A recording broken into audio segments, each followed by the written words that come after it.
The Imminence in Shadow. Les grands héros et les méchants diaboliques sont le genre de personnages que les gens ont envie d'être, mais pas Sid Kaginu. Il aspire à devenir le véritable cerveau derrière tout cela, à tirer les ficelles et à faire en sorte que ses machinations dirigent toute l'histoire. Dans sa vie antérieure, il n'avait pas pu atteindre son objectif. Cependant, il va désormais renaître dans un monde de magie et montrer la véritable imminence de l'ombre. Alors que Sid prétend n'être qu'une personne dans la moyenne, il recrute des membres pour sa fausse organisation nommée Shadow Garden, dans le but de faire tomber le faux mystérieux culte qui se cache dans l'ombre. Grâce à de nombreuses improvisations, Sid dirige sa fausse organisation contre l'infâme et pourtant étonnamment réel culte de Diabolos. L'anime apprend genre action, aventure, comédie, ecchi, fantasy, shonen et pour thème outre-monde, harem, organisation secrète, réincarnation. Il est déconseillé aux moins de 16 ans puisqu'il contient beaucoup de violence.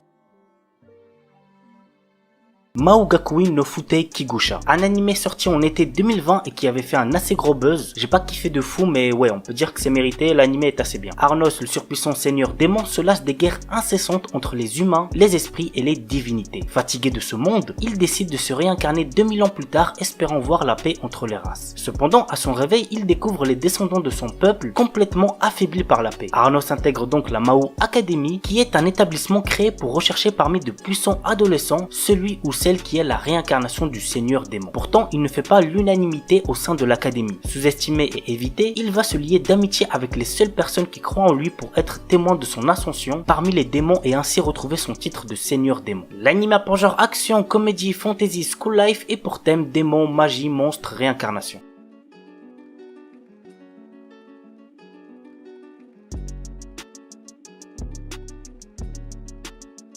On commence avec Gangsta. L'histoire se déroule dans la ville de Ergastulum, un nid de crapules au fond affaires mafieux, criminels, policiers corrompus et prostituées. Nicolas Brown, mercenaire sourd, et Ulrich Arcangelo y œuvrent comme homme à tout faire, acceptant les petits travaux que personne d'autre n'accepte. Un jour, nos deux mercenaires vont croiser le chemin d'Alex, une prostituée qui va changer peu à peu leurs habitudes.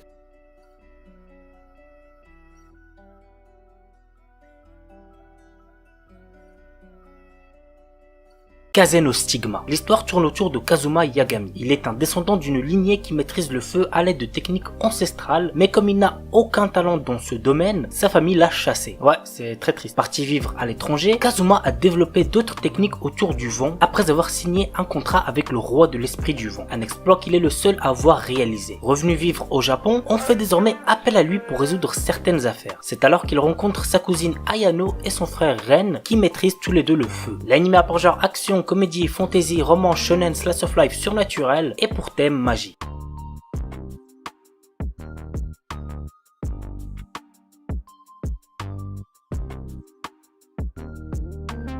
Je sais, je suis un big forceur avec 91 Days, je l'ai présenté pas mal de fois, mais les gars, si certains d'entre vous ne l'ont toujours pas vu, vous ratez selon moi une pépite. Voici de quoi ça parle. Sous la prohibition, la mafia contrôle la plupart des quartiers et le commerce d'alcool. L'histoire nous entraîne dans les tourments de Avilio, un jeune homme dont la famille a été assassinée par la mafia. Un jour, il reçoit une lettre qui ravive son envie de se venger. Il infiltre la famille Vanity pour la détruire de l'intérieur en sabotant habilement les relations avec les autres familles mafieuses. L'anime a pour genre action, drame, mystère, psychologique, thriller et pour thème assassinat, histoire, mafia, vengeance.